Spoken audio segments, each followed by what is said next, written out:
El economista Francisco Suez Morales nos va a acompañar en contados instantes a través de la línea telefónica desde la ciudad de Guayaquil.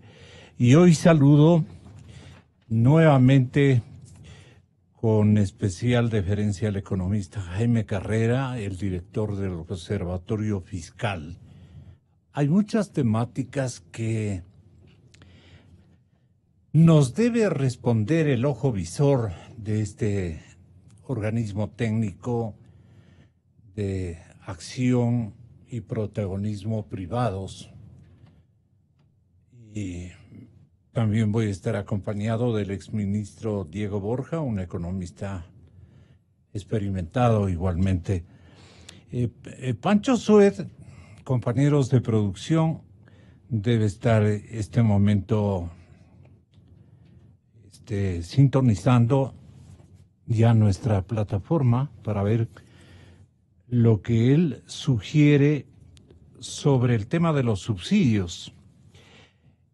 El tamaño de los subsidios llegan a hundir la economía ecuatoriana o la economía ecuatoriana se ha hundido por efectos de la corrupción, don Jaime Carrera.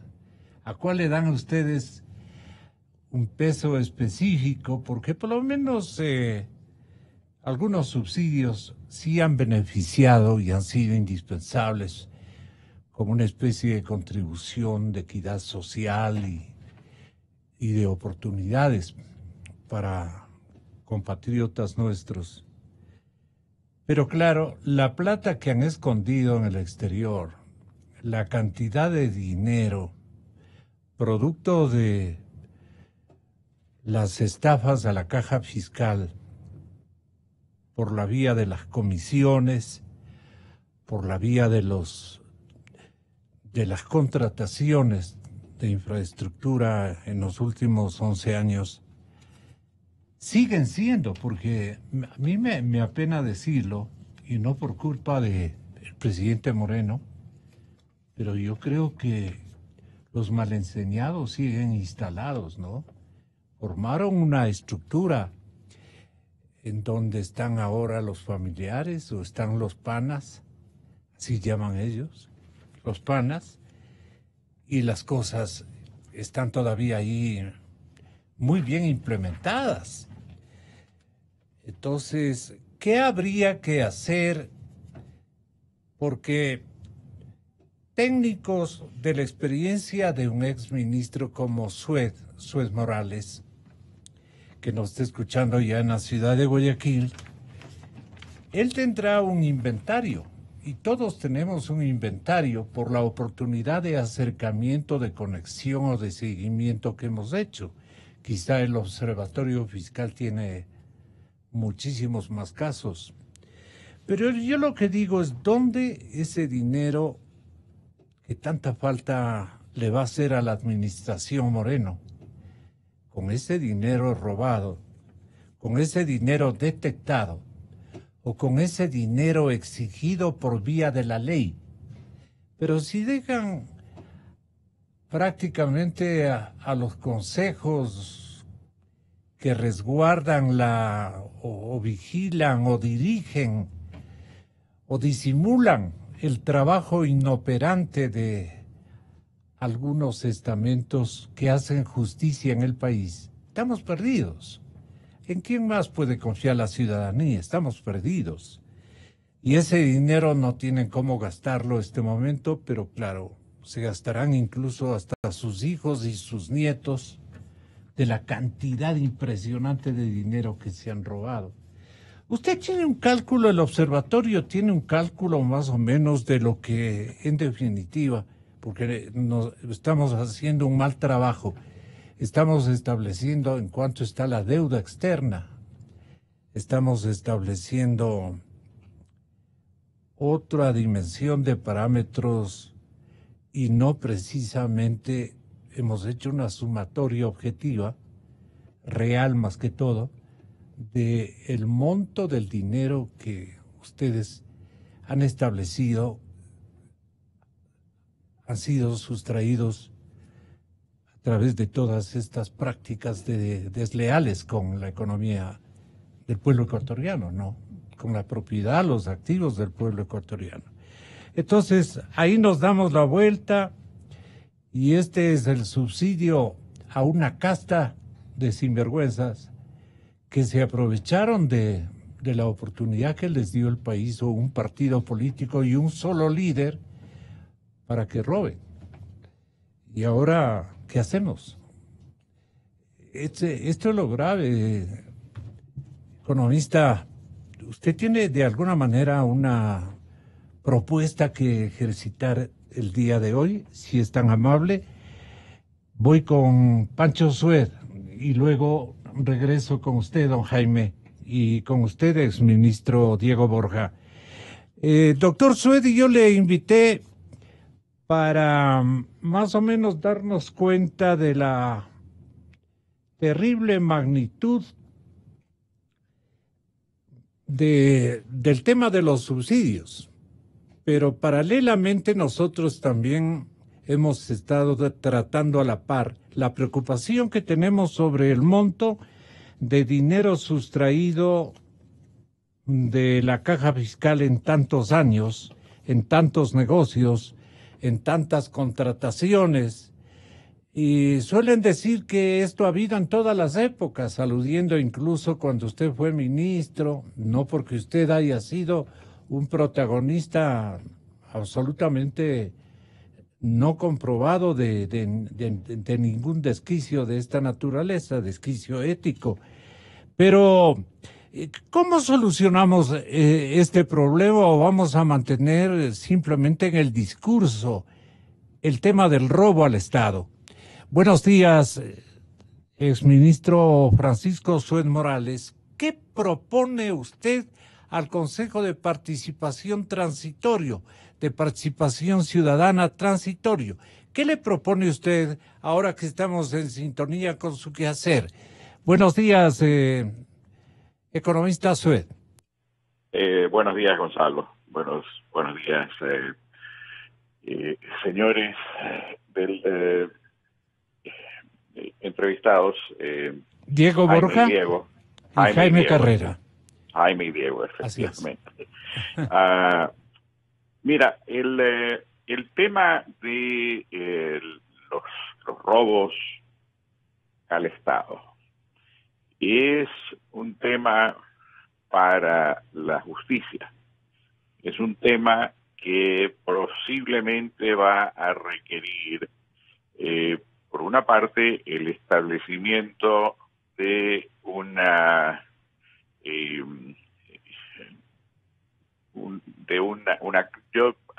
corte especial, una instancia particular que sea permanente respecto del tratamiento de lo que ya ha ocurrido.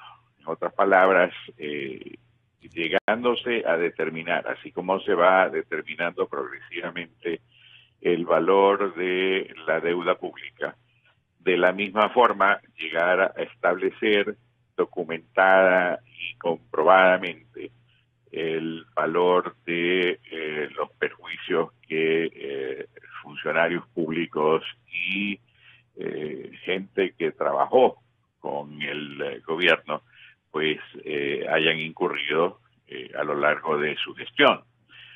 Este es un tema de largo plazo, pienso yo, porque así es como andan las ruedas de la justicia. Todo se toma su debido tiempo.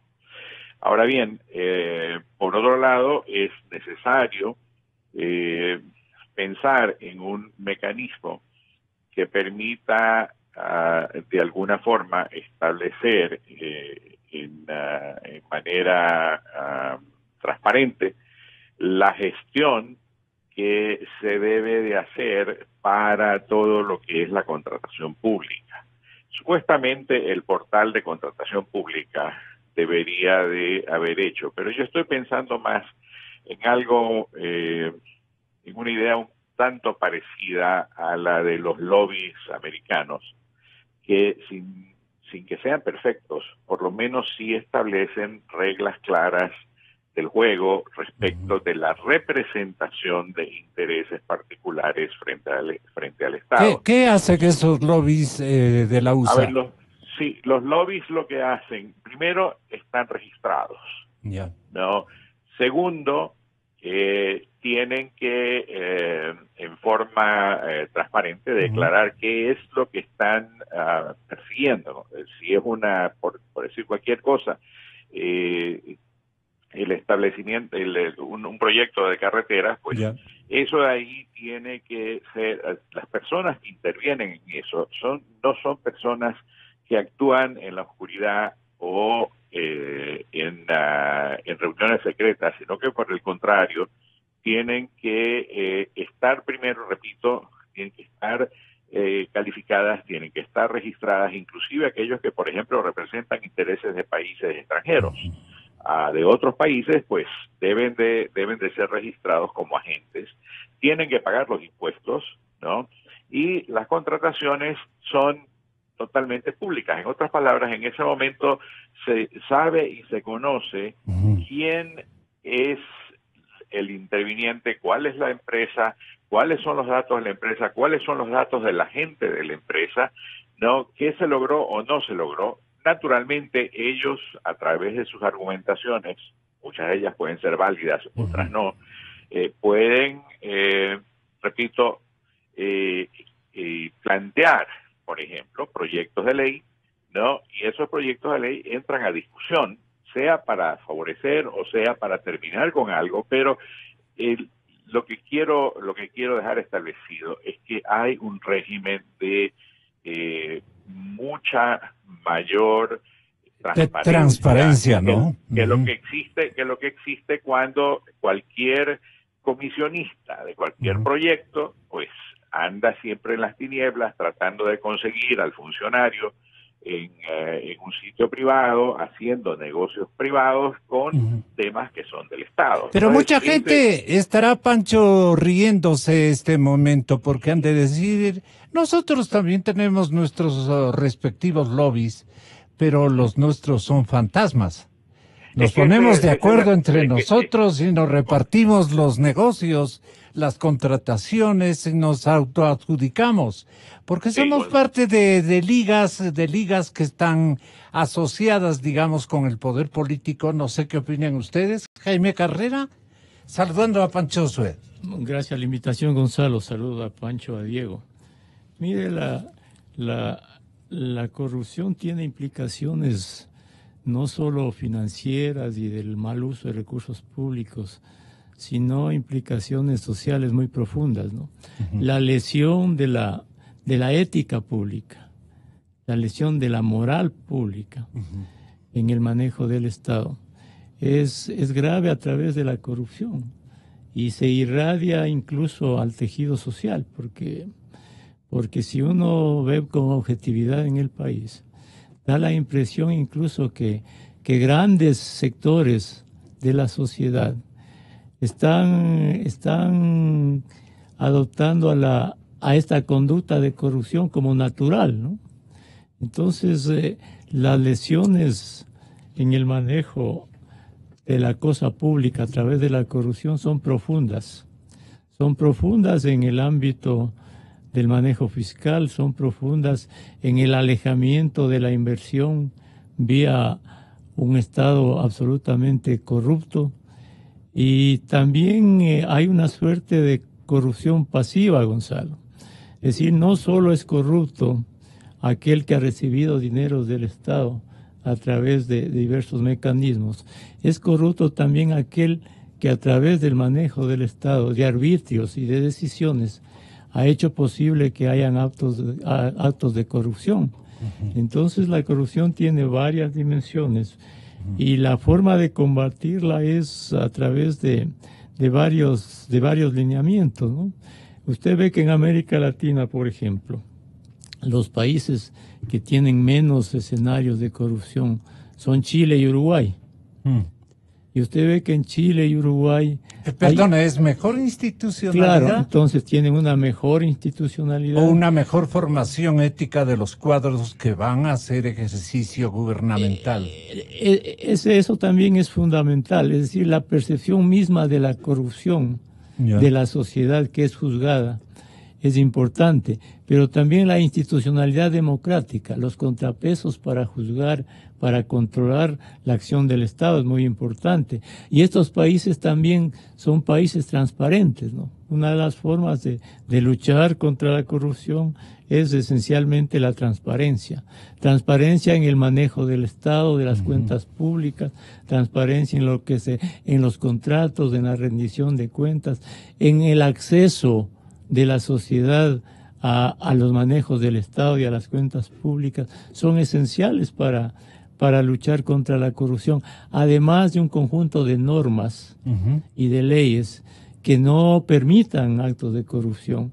Y en el Ecuador estamos viendo, ¿no?, el momento en que se dejó, por ejemplo, a un lado los vistos buenos, los dictámenes previos de Contraloría y Procuraduría para la celebración de contratos, se abrió una amplia brecha como camino a la corrupción.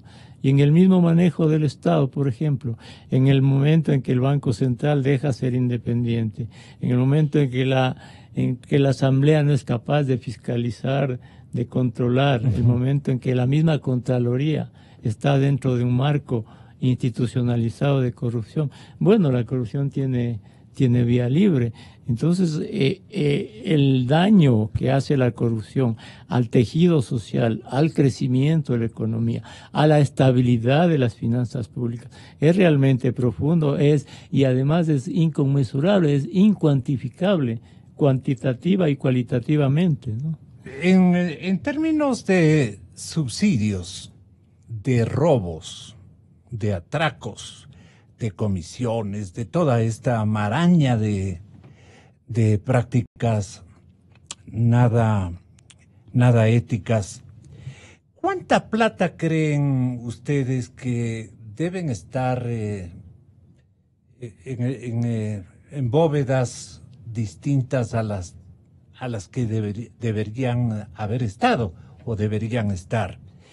¿Y qué sugerencia concreta se le puede enviar en este programa con SUED, con ustedes, distinguidos invitados, don Jaime Carrera, don Diego Borja, al señor presidente de la República?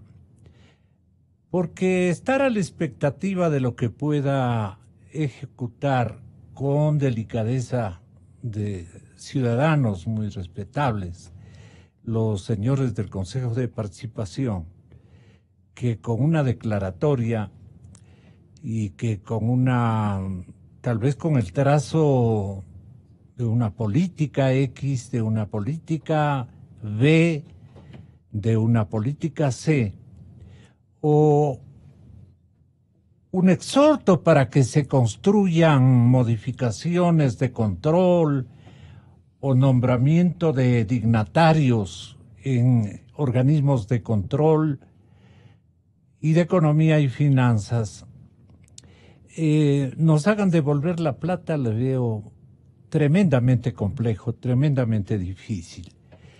Pero sí la indagación, ¿dónde podría estar ese dinero sustraído?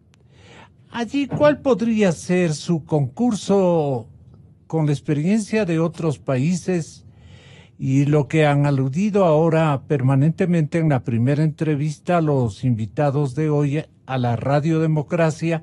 Han dicho que lo que interesa es involucrar a un organismo como Naciones Unidas, por ejemplo, para que ejercite una práctica que en otras latitudes y más cerca en América Latina, en uno de los países de América Central, que aquí se mencionó, tuvo un éxito absoluto y rotundo, incluso que determinó el rescate de dinero sustraído por algunos cuadros administrativos de años anteriores.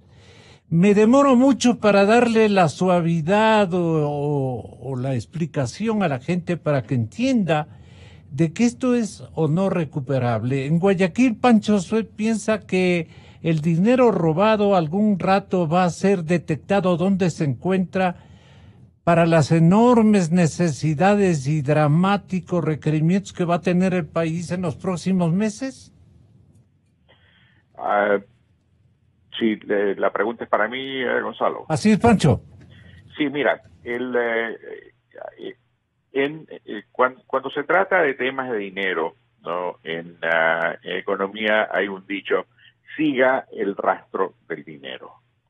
El dinero puede ser rastreado, ¿no? Puede ser rastreado haciendo la investigación con el grado de minuciosidad debido y hoy inclusive es mucho más sencillo hacerlo. No digo que sea una tarea fácil, pero que se la debe de hacer. Hay agencias especializadas, ¿no? La agencia Kroll, por ejemplo, en Estados Unidos, se especializa específicamente en este tema de lavados. Hay mucho conocimiento que se ha ganado respecto del tema del lavado de activos en los últimos 15 años. Se puede utilizar toda esa experiencia y todo ese conocimiento para, primero, examinar las cuentas de todas y cada una de las personas que estuvieron en un determinado gobierno. Segundo, para aquellos que de alguna manera saltaron a la luz pública, como haber tenido transacciones medias raras o de tener acusaciones que pueden ser simplemente rumores o pueden ser reales, pero el asunto es poder separar entre aquello que es rumor o que puede ser el afán de dañar la reputación a aquello que es absolutamente real y que se debe de determinar. Es también posible establecer... ¿En qué sentido las cosas son claras de la administración Correa, por ejemplo, de los 10 años del expresidente? ¿En qué sentido son claras? A ver, lo que es claro es que todos los días oímos que existieron, por ejemplo, sobreprecios en las obras.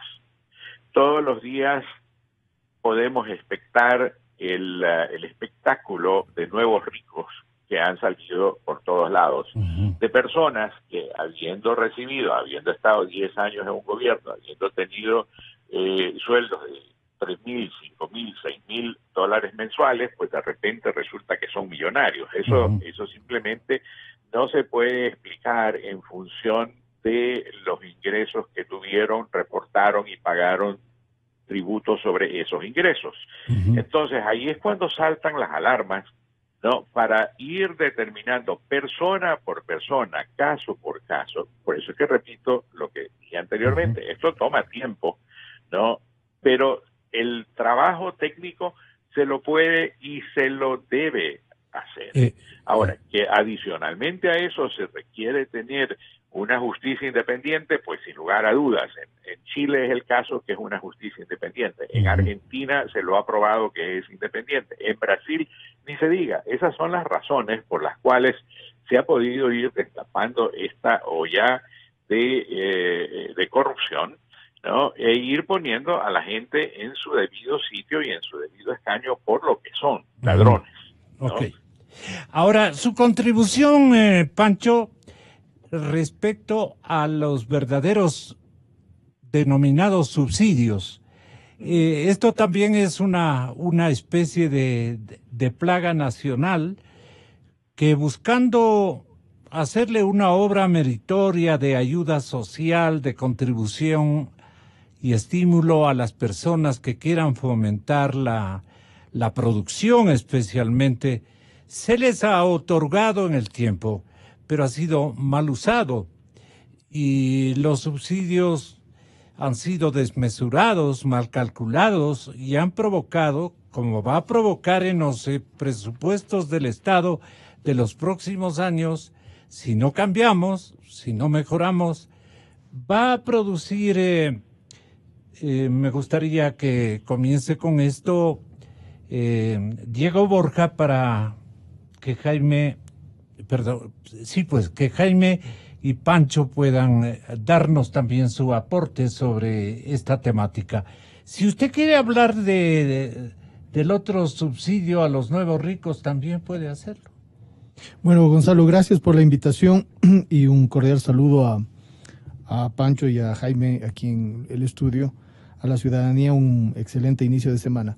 Mire, creo que son hasta temática y mediáticamente hay que manejarse de manera distinta entre lo que es el tema de la corrupción y lo que es el tema de los subsidios, porque de lo contrario, ante la persona que escucha, que no necesariamente tiene toda la información, esto va a parecer que esté en la misma canasta. Entonces yo quisiera separar radical y completamente lo uno de lo otro. Los subsidios son, como dije el otro día en esta misma estación, instrumentos de política que usan todas las sociedades en el mundo. Los europeos tienen subsidios, los norteamericanos tienen subsidios. Es más, uno de los problemas cuando se firma tratados de libre comercio con esos países, como en el caso de Europa, que tiene el Ecuador firmado uno, es el tema de los subsidios. Los europeos tienen una política que se llama política agrícola común, que implica enormes cantidades de subsidios a los agricultores en temas como la leche, en temas como la producción de alimentos específicos, y les hace mucho más competitivos con respecto a otros países que lo que tienen nuestros agricultores con cero subsidios. Entonces, todos los países lo tienen, los Estados Unidos lo tienen, etcétera, etcétera. ¿Y para qué usan las sociedades los subsidios? Usan para lograr equiparación entre los ingresos que la gente puede obtener por sí sola y lo que no puede obtener. Porque hay determinados segmentos de la población que están en condiciones de mucha más vulnerabilidad que otros. Así en el Ecuador hay subsidios que no se pueden quitar. Los subsidios directos a la demanda de los sectores de extrema pobreza. Según datos de aquí, del INEC, hay gente, el 8% está en extrema pobreza a nivel nacional y el 18% a nivel rural. Es decir, tiene una importante masa poblacional en situación de extrema vulnerabilidad. ¿Les va a quitar los subsidios directos a esas personas? Esa es una decisión política y social en la que yo personalmente estaría totalmente en contra. ¿No es cierto? Creo que también el presidente... Pero cuando usted habla de otros subsidios, como por ejemplo los subsidios al diésel o a las gasolinas, ahí estamos hablando de otra cosa. ¿Y por qué usted cree que no es aplicable el entrevero que yo he hecho de adrede entre el subsidio propiamente dicho, que busca estimular a la producción, que busca beneficiar socioeconómicamente hablando a las personas que más requieren y necesitan educación, complementar incluso su alimentación, su formación, en fin, frente a lo que han distorsionado los operadores administrativos? Porque son dos cosas diferentes, Gonzalo. O sea, el yo sé que son diferentes, pero... el primero es un hecho absolutamente aceptable. Esta consta en el presupuesto del Estado. Se plantea en las campañas políticas. Los presidentes, los candidatos proponen. Es decir, en el último proceso electoral, el presidente Moreno ofreció, vamos a tener subsidios a determinados segmentos de la población, a la población con discapacidad, a la población en estado de vejez, es una cuestión absolutamente clara que la sociedad de una u otra manera democráticamente lo acepta. Lo otro es absolutamente ilegal. Eso no puede llamarse un subsidio, eso es un robo. El momento que un funcionario se utiliza el poder para obtener, como decía hace un momento Pancho, riqueza, eso no tiene ninguna presentación, digamos, eso es un hecho que viola la legalidad de este país. Pero a título de subsidios también han emprendido en acciones integradas que han perjudicado al erario nacional y han ido a otros destinos, es decir, a bolsillos ajenos al objetivo estratégico. Entonces entra en el campo de lo ilegal. Claro. ¿No es cierto? Entonces, cuando hablamos de los subsidios, estamos hablando de una cuestión legal, aceptada, incluso democráticamente aceptada. Cuando hay una propuesta de que yo les propongo a los ecuatorianos que voy a elevar los subsidios y la gente vota, es democráticamente aceptado. Lo otro es un hecho ilegal. Entonces no puede confundirse lo uno con lo otro desde ningún punto de vista, digamos. O sea, la una son papas y las otras son caballos. Claro. O sea, no tiene nada que ver. Los subsidios, Jaime, para la protección social ¿han tenido distorsiones en los últimos años? ¿O siempre? Sí. Jaime Carrera. A ver, habría que ver en el caso de los subsidios su injerencia en el conjunto total de la economía. Hay tres tipos de subsidios, ¿no? Unos subsidios que tienen que ver con el manejo económico de los países. Por ejemplo, el subsidio agrícola o el subsidio como otros países para darles más competitividad a ciertos sectores. Hay subsidios esencialmente de carácter social, como los bonos a la gente pobre. Y también hay subsidios que evidentemente reflejan el mal uso de los recursos públicos, como por ejemplo el subsidio a los combustibles en el país. Entonces, cada uno de los subsidios tiene su naturaleza particular y su incidencia particular en el sector social y en el conjunto de la economía. Y en esa dimensión habría que analizarlos en cada caso. Pero cualquier tipo de mantención de subsidios o de eliminación de subsidios tiene que estar enmarcado dentro de un programa de sostenibilidad fiscal y de un manejo coherente de la economía. Como el que usted le sugería y le envió al señor presidente de la República, por ejemplo, un programa económico que usted establecía. Sí, tenga la bondad. Y también, Gonzalo, para hablar de las diferentes incidencias de los subsidios y de qué hacer en cada campo, es necesario pedirle al gobierno, nuevamente, que transparente todos los subsidios, porque se está hablando en el país de 3.500 millones de dólares de subsidios. Pero como lo dije en la ocasión anterior, los subsidios que hay en el país fácilmente superan los 6.000 millones de dólares. Hay subsidios a la vivienda, hay subsidios al transporte, hay subsidios al sector agrícola, hay subsidios que se dan a las empresas públicas deficitarias, hay combustibles que da Petroecuador a las empresas públicas que no se pagan, hay combustibles que da Petroecuador al sector eléctrico que tampoco se pagan. Es decir, hay una serie de subsidios. Entonces, si el Ecuador quiere en una política de racionalidad fiscal y económica, primero debe decir al país cuál es el valor real de los subsidios. Miren el caso de los combustibles. En el presupuesto de este año se dijo que los subsidios van a ser de 1.700 millones de dólares, con un precio del barril de petróleo de $42 promedio. En enero de este año, el precio del petróleo, el petróleo del Ecuador se vendía a un promedio de $60. Mientras más alto es el precio del petróleo, más altos son los precios de importación de derivados y más alto es el subsidio. Además, hasta ahora no se ha aclarado en su real dimensión cuál es la incidencia del funcionamiento de la refinería de Esmeraldas en el procesamiento de los combustibles. Se supone que allí se dejó de importar combustibles, se dejó de importar más combustibles y se importó menos, pero en cambio se entrega el petróleo a la refinería en lugar de venderlo a $60 el barril. Si se revisan los precios, quiere decir que todo el combustible que venda el Estado va a tener mayores ingresos, ¿no? Entonces hay muchas cosas que aclarar. Pero al margen de eso, los impactos son diferentes. Vea usted, el bono de desarrollo humano tiene un impacto redistributivo importante y de ayuda social importante. Pero, por ejemplo, el subsidio a los combustibles tiene efectos negativos en todos los aspectos de la economía. Primero, son subsidios que benefician a los que más tienen. Luego, desde el punto de vista del manejo económico, vea usted que en este año, para importar derivados, se destinarán cerca de 4.000 millones de dólares. Son dólares que salen del país y al salir del país afectan la balanza de pagos, la cuenta corriente de la balanza de pagos. Si los subsidios se redujeran a los combustibles, tendría dos efectos favorables casi inmediatos. El uno, reducir el déficit fiscal, por tanto, menos déficit, menos endeudamiento externo. Y menos endeudamiento externo, menos pago por amortización e intereses, menos salida de dólares. Y también, si aumenta el precio de los combustibles de alguna manera razonable, disminuye el consumo de los combustibles. Por tanto, se importa menos. Al importar menos, salen menos dólares de la economía y se favorece a la situación externa del país.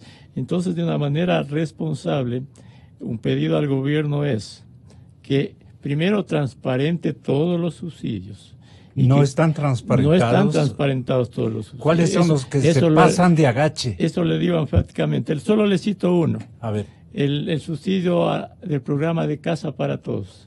Está fuera del presupuesto. No sabe cuál mismo es el valor y es financiado además con préstamos del Banco Central. El otro subsidio grande a las empresas deficitarias. Este rato nadie sabe. Pero no justifica el mérito de hacia dónde van esas casas. No, claro, hay cosas que se deben mantener, pero deben ser transparentes. Que no van al bolsillo de los contratistas ricachones, sí, y de la corrupción, pues no propiamente dicha. Esas ayudas en vivienda. Lo del presidente, o a los pobres. La oferta del presidente tiene un fin plausible, pues. Son positivas, Gonzalo, en un marco de sostenibilidad fiscal. Y además, Gonzalo, en un marco de buen manejo de la economía para que crezca y genere oportunidades. Sino, ¿qué es lo que pasa, Gonzalo? Usted tiene en este momento, en el Bono de Desarrollo Humano, casi 20 años, familias enteras viviendo el Bono de Desarrollo Humano, sin tener oportunidades de generar empresa, de buscar un trabajo. Si no se generan esas oportunidades a las personas que este rato le dan casas gratis, después van a tener que vender las casas para sobrevivir. Entonces tiene que haber ¿Por qué dice eso? Porque tiene que haber una economía que en el futuro les dé trabajo, les dé las oportunidades de progresar. No solo para que tengan esa casa, para que la mejoren y para que vivan mejor. Pero entonces, ¿el presidente les está obsequiando prácticamente o usted cree que ellos van a pagar esa casa? Hay dos segmentos en este subsidio. Unas casas gratis, me parece que son 190,000, y otras con préstamos o créditos subsidiados y con una serie de mecanismos. Lo que quiero decirle es que hay que ayudar a las personas pobres, pero esa ayuda no puede ser eterna y las personas no pueden vivir ni política, ni puede ser objeto de un manejo clientelar para mantener determinados sistemas. Primero hay que entender claro que los subsidios a todas las personas las paga usted, las paga el empresario, las paga sus trabajadores, porque los subsidios no la pagan los gobiernos, la paga toda la sociedad, los que pagamos impuestos, toda la sociedad. Entonces esa no es una dádiva de los gobiernos. Es el esfuerzo de la sociedad que se destina al pago de los subsidios. ¿Ahí falla el presidente Moreno? Bueno, lo que tiene que hacer el presidente Moreno, y ya estamos esperando el plan económico, sí, yo digo desde el ángulo de que no pase como Papá Noel, sino que le exija o le ofrezca la oportunidad de dignificar la pertenencia de esa vivienda el propio ciudadano, como le gusta al presidente Moreno que sean las cosas, ¿no? Y es un término adecuado, esa dignificación. El subsidio no debe dejar a un lado la dignidad de las personas. El vender sus principios a cambio de una dependencia del Estado. El subsidio tiene que ser un mecanismo que le ayude a esa persona a estar mejor en el futuro, valiéndose de sus propios medios. Ok, y los subsidios para estabilizar la economía, ¿cómo deben ser? Pancho Suede y también economista y exministro Borja. Los dos nos van a contestar esto. ¿Cómo van a ser los subsidios que sirvan para estabilizar y empujar la economía? Más que todo, estabilizar la economía de aquí al futuro. ¿Cuáles son los cuidados que hay que asumir, digamos, de este lado del gobierno, que es el rector, digamos, de estas ayudas a la población y a los productores? ¿Pancho? A ver, Gonzalo, mira, no estoy seguro de que hablar de subsidios y hablar de déficit fiscal y hablar de problemas de desequilibrios económicos al mismo tiempo es algo que aporta en la claridad del tema. Pero volviendo a lo del subsidio, sí creo que es importante que toda política de subsidios tiene que determinar clara y transparentemente quiénes están recibiendo ese subsidio, en qué consiste el subsidio, por cuánto tiempo se puede otorgar un subsidio y cuáles son los efectos redistributivos presentes y futuros de esos subsidios. Esos son temas que deben de apuntalar a la política de subsidios en general, y luego de eso, como en cualquier tema de economía, escoger cuáles son las opciones que cumplen los objetivos planteados. Por ejemplo, en temas de educación y de salud, naturalmente se tiene que dar todo el impulso requerido, y si ese impulso requerido, por ejemplo, requiere más allá de la provisión de la infraestructura y de la educación y de todo lo demás, becas. Ese es un tema de fondo. Lo mismo es en el caso de la salud, que es otro tema social en el cual se pueden estipular subsidios específicos y puntuales, como por ejemplo campañas de vacunación, por decir cualquier cosa. En el tema de los combustibles es el otro extremo, porque ese es un subsidio otorgado de un cañonazo, prácticamente a todo el mundo, y ocurre que los subsidios que no son discriminatorios siempre van a terminar favoreciendo a quienes más capacidad de consumo tienen. Por ejemplo, si es el caso de la gasolina, naturalmente quienes más se benefician son los que poseen vehículos y no los que andan en transporte público.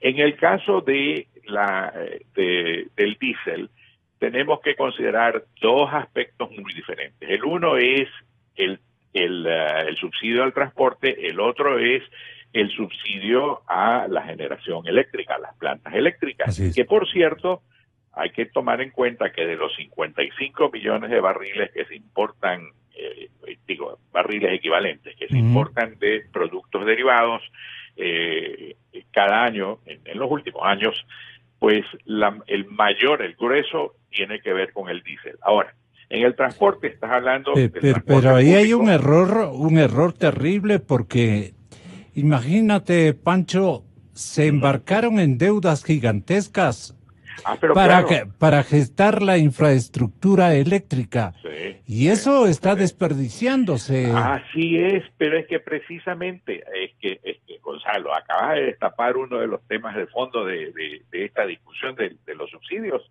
porque estamos hablando del subsidio que tiene posiblemente el mayor componente de todos.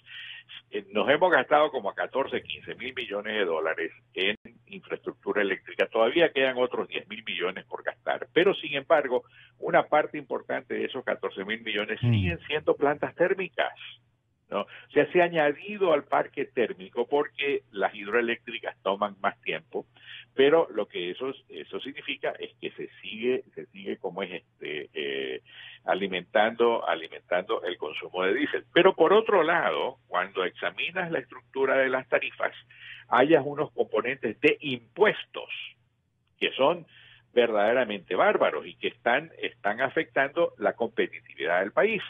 Mira, una vez que uno considera la generación, la transmisión y la distribución en energía eléctrica, el costo marginal de eso es más o menos 8 centavos por kilovatio hora. Esos 8 centavos por kilovatio hora se facturan en promedio en alrededor de 10, 11 centavos por kilovatio hora. Pero tú tienes como es adicionalmente a eso, en el consumo, tienes costos de 20, de 30, de 50 y de 60 y de 70 centavos por kilovatio hora que constituyen un impuesto. Mientras tanto, al mismo tiempo, estás vanagloriando de un negocio eléctrico con Colombia, a la cual le vendes a 4 centavos el kilovatio hora.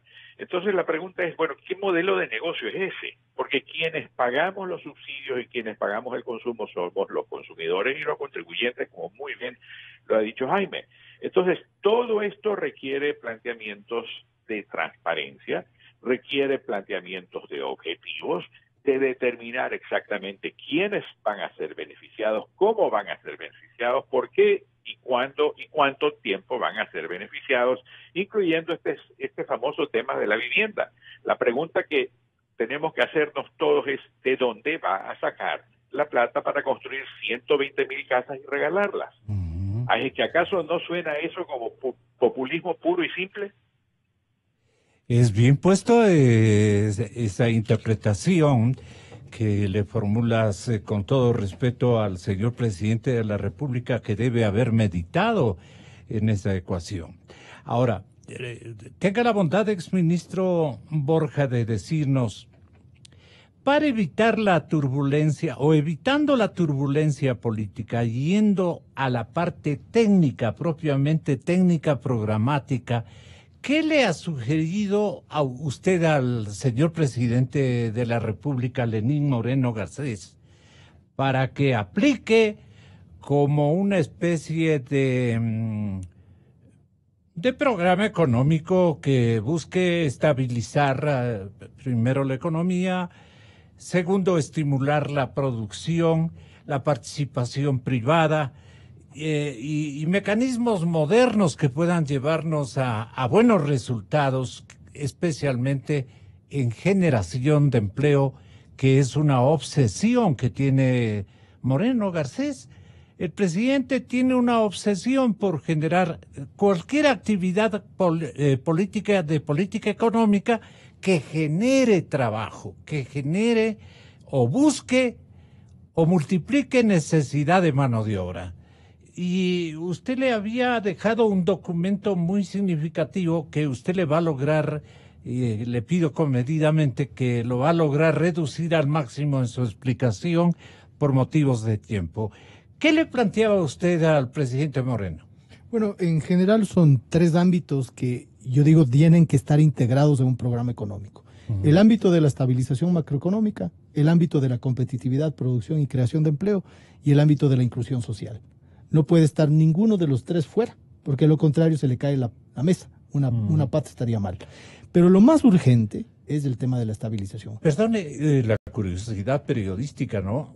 ¿A usted le pidió el presidente esta contribución o se dio en el marco de la reunión? En un marco de... En el marco de la reunión, como yo lo menciono en la carta del 2 de febrero, no le he leído. El presidente lo que dice es, bueno, ¿cuáles son los mecanismos concretos para hacer estas sugerencias que ustedes hacen? Si me pueden ayudar con pilares que puedan... ¿Cuáles son? O sea, está muy bien la usted le manda empleo, tres pilares: la estabilidad macroeconómica, el empleo y la producción y competitividad, además de la protección, inclusión y desarrollo social, que son las obsesiones del presidente y de todo el mundo. Claro, ¿no? Entonces decimos, esta es una mesa de tres patas: estabilización, competitividad y desarrollo social. Y ahí generar algunos instrumentos concretos, o sea, cómo y cuánto cuestan además. Entonces es un documento largo, ¿no? Usted puede ver, ahí tienen su mesa, son como 30 páginas.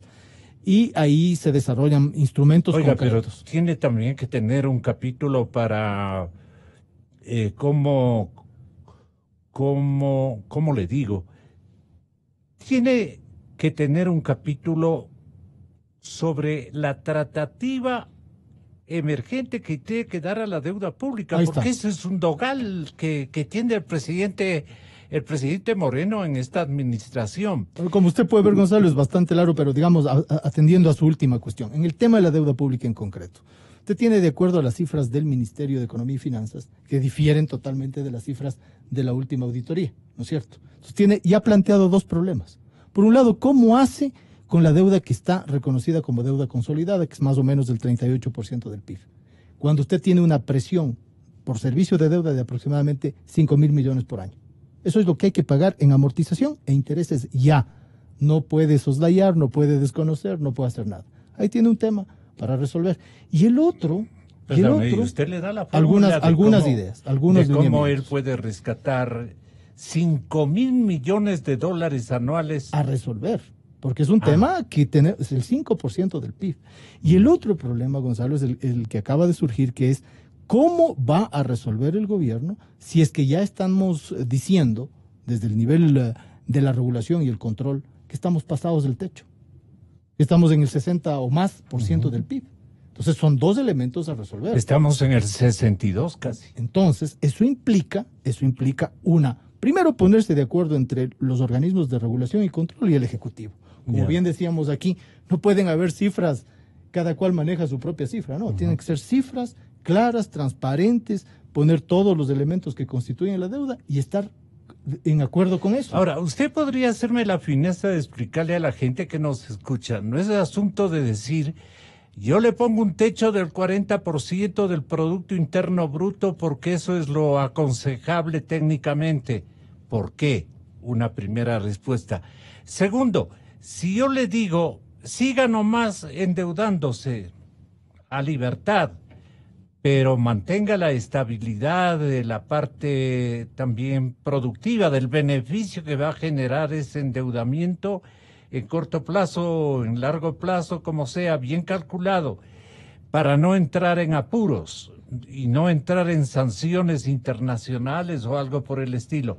Bien complicado encontrar una ecuación que equilibre esos 2, 3 objetivos simultáneos. No sé si me explique yo ahora. Y usted está señalando ahí una cosa, no entrar en apuros. Dice, el problema es que ya estamos en apuros. Ya, pues. Estamos en tremendos apuros. Y en apuros de orden financiero, de orden fiscal, de posibilidad de acceso a la nuevo endeudamiento. Eso puede producir una inestabilidad incluso política, creo yo, ¿no? Por supuesto que sí, porque si es que por un lado estamos diciendo desde el Ejecutivo la deuda es 38% y desde el ente controlor está diciendo 62%, ahí ya tenemos un tema sobre el cual 22% hay que poner por delante las cifras, ponerse de acuerdo y además se requiere un acuerdo político en la Asamblea, porque de acuerdo al código mismo, orgánico de planificación y finanzas, el artículo 124, dice que si usted tiene que endeudarse para determinados temas de inversión, tiene que pedir permiso a la Asamblea y tiene que presentar además un plan de sostenibilidad fiscal. Entonces usted tiene el elemento de Contraloría, el elemento de la claridad en las cifras que maneja el Ejecutivo y el elemento político, porque esto tiene que pasar por una anuencia de la Asamblea. Y eso obviamente genera una necesidad de resolverlo para poder seguir adelante con lo que es un tema que nos interesa a todos. Pero para la gente común y corriente sería fácil decir, bueno, pues que no obedezca ese techo, que crezca el techo. No puede, pues porque es ilegal. Ese es el tema. No, pero con un cambio constitucional o un cambio legal. No se necesita porque la propia ley le permite al presidente superar el techo. Pero ¿cuál es el problema que le vendría como consecuencia? No, mire, ahí tenemos distintas perspectivas. O sea, poner un techo del 40% es un techo absolutamente sostenible. Hay economías grandes, ¿no? Economías como la norteamericana, la española, que está en el 100%, y otras economías europeas que superan el 100% de la deuda sobre el PIB, ¿no? Hay varias economías. En ese sentido, el Ecuador estaría, digamos, bastante por debajo, ¿no? Claro. Pero no se pueden comparar así nomás las cifras. Hay que mirar también el dinamismo de la economía, la capacidad de creación productiva año por año, la posibilidad de hacer los pagos a los que nos estamos comprometiendo. De no resultaría ser un suicidio. Y de no contraer deuda que no sirve para crecer la producción. Si usted consigue deuda para gastarse, eso es simplemente absurdo, porque usted no está construyendo el capital para poder pagarlo en el futuro, y eso sería irresponsable. Por eso el código también dice que no puede contratar deuda para lo que le da la gana. No, es deuda específica para proyectos de inversión en el marco de un plan de sostenibilidad fiscal. Qué buena esta explicación. ¿Qué más le dijo usted el tema de los subsidios que hablábamos hace un momento, la necesidad de transparentar subsidios, de determinar quiénes, un poco Pancho, yo creo que en eso ha sido muy claro, cuánto tiempo, a quiénes y contra qué contraprestación. O sea, si usted le entrega un subsidio de desarrollo humano a una familia, esa familia tiene que responsabilizarse de enviar los niños a la escuela, de mantener la vacunación, etcétera, etcétera. No puede ser un asunto infinito. Mire, el Ecuador en los últimos años tiene cifras que ha disminuido la población en extrema pobreza, pero el tamaño de las personas que siguen manejando subsidios o recibiendo subsidios es el mismo. Entonces, no se entendería que una sociedad que va disminuyendo pobreza debe disminuir los subsidios a las personas que estaban en pobreza. Se entiende que sí, porque como decía también Jaime, el tema de los subsidios va con el tema de la dignidad. A nadie le gusta que eternamente le estén regalando la vida. mejor crear condiciones para oportunidades de empleo y que la gente además supere los niveles de 30, 40, 50 o lo que sea, porque en las últimas cifras se dice que el máximo que puede recibir una familia es 150, ¿no? Pero si se generan condiciones de empleo, obviamente va a tener un ingreso mayor a esos montos y la dignidad de la vida va a ser mayor, va a ser mejor en todo sentido, económica y moralmente, ¿no? Entonces, hay un conjunto de elementos que tienen que ir de la mano. No pueden estar desperdigados. Tiene que ser un programa integrado. Tienen que ponerle en la misma ecuación todas las variables. Y no pueden manejarse el programa económico como se divide la administración ¿Ahí necesita pública. el presidente un hombre o un colectivo pequeño que maneje con coherencia un programa de estabilidad y activación económica? ¿Qué diría usted, don Jaime Carrera? Mire, Gonzalo, la situación fiscal... O el presidente está huérfano y presionado por circunstancias políticas, por, digamos, presiones de carácter ideológico que le molestan y no le dejan hacer una administración técnicamente sustentable, digamos, y que solo se preocupan de que los pobres, de que todo lo de los pobres nos duele a todo el mundo. Pero con cosas técnicas tenemos que apoyar estratagemas o estrategias más bien que le den futuro al aparato productivo para que virtuosamente esa economía productiva pueda abonar en beneficio de las clases más menesterosas, especialmente desde el empleo y desde la propia superación, ¿no? Me parece que esa sería la fórmula adecuada. ¿Qué comentario amerita esto? Bueno, su comentario es adecuado, Gonzalo, pero yo creo que la raíz del problema es la difusa visión que tiene este rato el gobierno del manejo del Estado y hasta dónde debe ir. ¿Por qué le califica de difusa? Porque hay una serie de contradicciones entre los hechos, entre lo que se dice y lo que se hace. Hay declaraciones por aquí de izquierda, de no con la derecha, que las atenciones sociales, pero por otro lado no hay planes concretos para traer inversión. ¿El presidente es víctima de puyazos ideológicos? Bueno, yo no conozco los entretelones del manejo del gobierno. Pero se advierte pero de lo que alguna se manera. advierte, miren el gobierno, hay un sector de ministros que están pro la inversión, pro exportación. De ahí usted tiene a Campana, a Eva García, al ministro Pérez, yo diría por ese lado, tal vez turismo, pero por el otro lado hay visiones en otro sentido, desde la misma vicepresidencia. Entonces, esto genera incertidumbre. Y para fastidiar Entonces, también creo que interviene el expresidente Correa. Sí, es decir, todavía el Ecuador no tiene un norte definido que más allá de los pensamientos de izquierda o de derecha, son asociados al sentido común, ¿no? Y el sentido común en el manejo de la economía es importante. Y más allá de las cifras de la deuda, más allá de lo que se diga de la corrupción, es lo que vive este rato el Estado. Permítame darle unas cifras. A ver, este momento, si alguien se sienta como alguien está en el Ministerio de Finanzas, en febrero, Ya. ¿no? Recibieron 1.200 millones de dólares por ingresos tributarios y otros ingresos. Febrero es un mes típico en ingresos, más o menos 1.200 millones al año. En abril hay el pago de impuestos, pero eso se prorratea. Y en febrero el Estado gastó 1.600 millones de dólares, es decir, le faltó 400 en un mes. ¿Y en qué gastó? Le voy a decir. En sueldos, 739 millones. En bienes y servicios gastaron 100 millones y lo presupuestado para el año son 3.000 millones. Entonces uno puede decir, si yo presupuesto 3.000 para el año, son casi 300 millones al mes y en febrero gastaron 100. Ya. Luego en transferencias que se gastaron para el bono de desarrollo humano, para el ISP, etcétera, 170 millones. Y la asignación del año son 2.600 millones. Entonces, mire usted que el gasto está limitadísimo en este mes. Luego, en intereses de la deuda, 116 millones. Y en gasto de capital, gastaron 400 millones y casi 300 fueron para los gobiernos seccionales. Y del plan de inversiones casi no se gastó nada.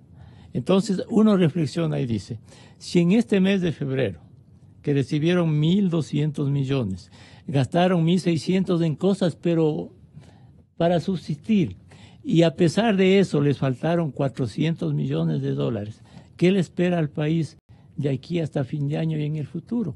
Entonces esas son las realidades con las que tiene que vivir este momento. ¿Qué le aconseja el observatorio, entonces, Jaime? El consejo de todos, al señor presidente. Un plan rato fiscal de sostenibilidad, reducir notablemente el gasto, reducir algunos subsidios. Gasto? Por ejemplo, le cito algunos, en empresas públicas. Yeah.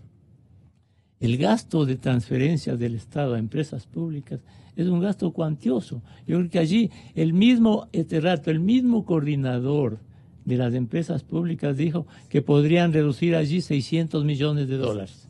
Allá hay un margen amplio para reducir.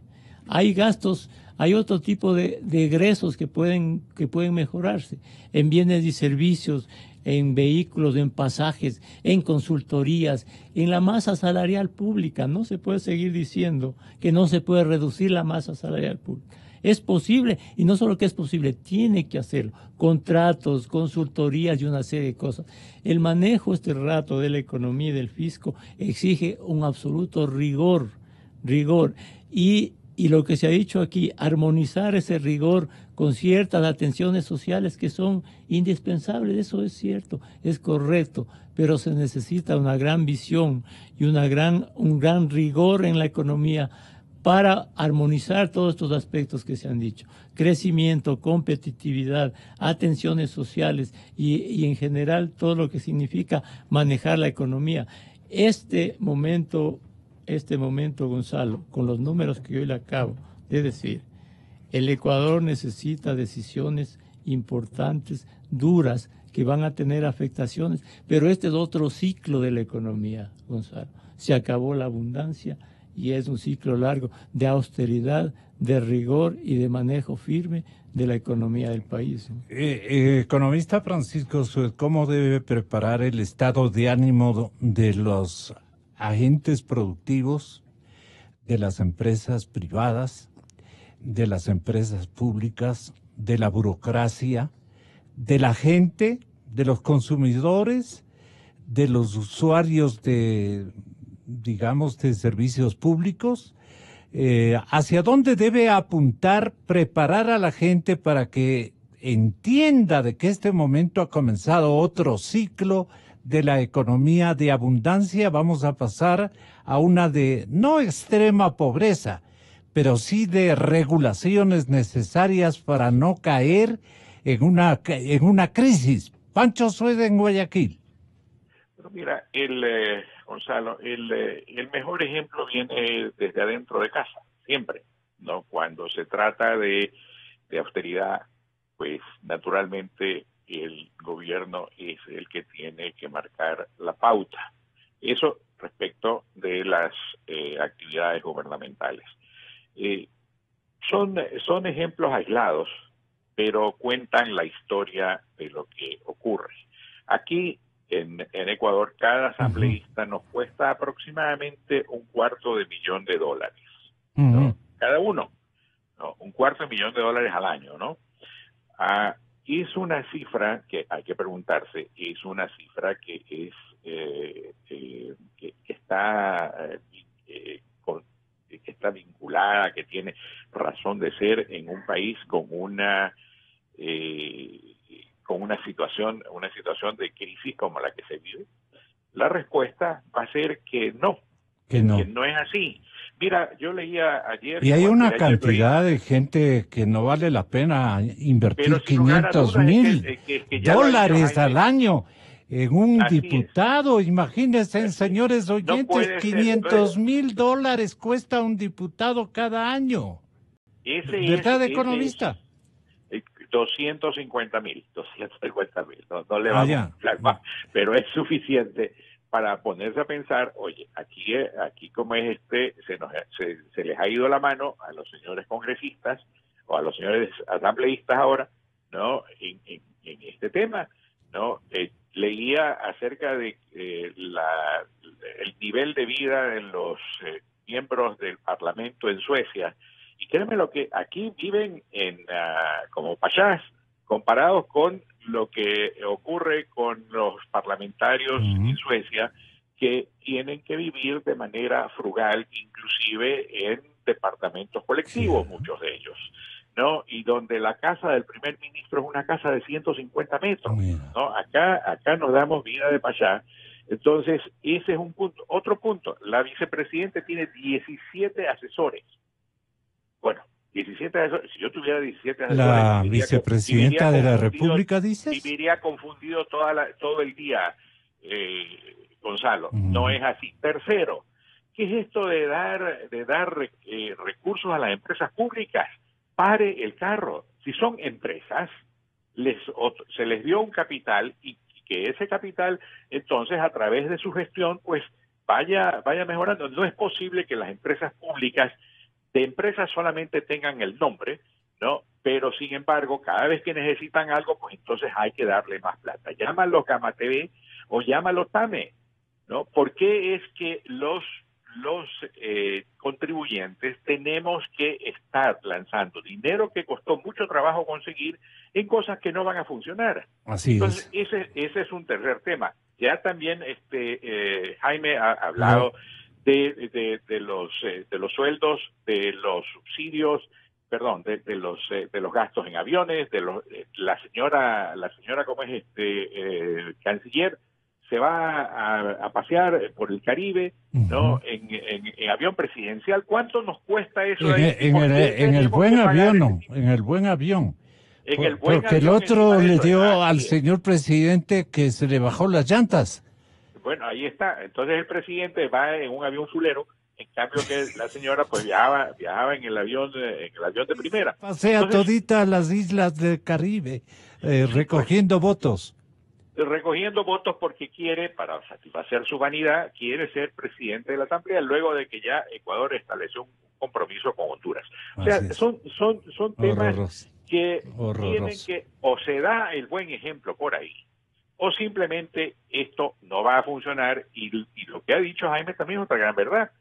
Si en un mes cortito, el más corto del mes, el mes de febrero, tienen un déficit de 400 millones, ¿no?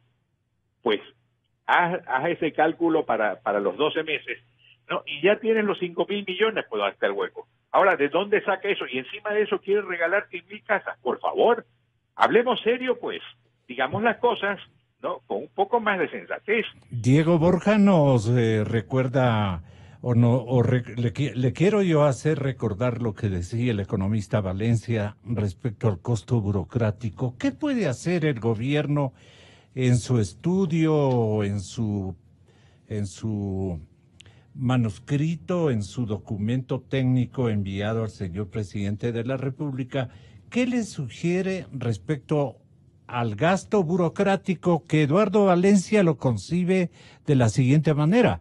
Todavía quedarían trabajando 760.000 burócratas y por tanto no habría ni por asomo un problema social. Estamos eliminando la casta. Esta es la operación de gangrena que tenemos que hacer de entrada. Pero digo, la parte más grave todavía viene aquí. Calcula Diego Delgado que en el lapso de 4 años, y es correctísimo, en el lapso de 4 años, esta casta consume 9.000 millones de dólares. ¿Sabe cuánto la población significa 9.000 millones de dólares en 4 años para alimentar a esta casta? 9.000 millones es lo que las cifras de cuentas nacionales oficiales publican que es el total de gasto en carreteras. El gasto en carreteras en 10 años significó 9.000 millones de dólares. Estos señores consumen cada 4 años 9.000 millones de dólares. Es decir, yo he calculado que en los 10 años se jalaron 20.000 millones de dólares. Pero habla de una casta, no es de la generalidad de los trabajadores públicos. Esto hay que aclarar.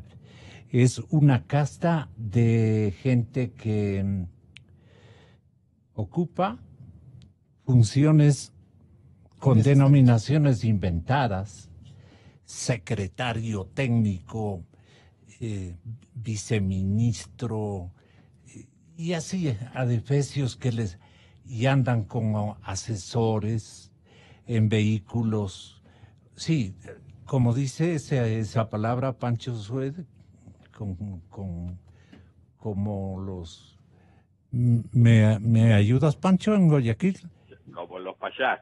Exactamente. A ver, Diego, tenga la bondad. Mire, ahí en el planteamiento que se hace es justamente lo siguiente. Usted tiene que tener funcionarios que agreguen valor, no que quiten valor. Y en este momento hay una gran cantidad de puestos, de funciones y de funcionarios, de personas que no agregan valor. Y no es solamente el sueldo de esa persona, pues. Es los asesores, los carros, el combustible, el material necesario, el espacio físico, etcétera. Entonces, el cálculo más o menos, y eso que falta una ingeniería... El problema es que es del partido. El cálculo más o menos, y eso que no ha habido todavía una ingeniería más detallada, yo digo, está en el orden del 1.5% del PIB, si es que se quita eso. Y de lo que le escucho a Pancho Suet, Diego Delgado ha calculado más o menos en el 2.5 o 2.2% del PIB. O sea, nos estamos moviendo más o menos en lo mismo. Si usted lograría un ahorro del 1.5% del PIB, ya es un gran avance, un significativo avance.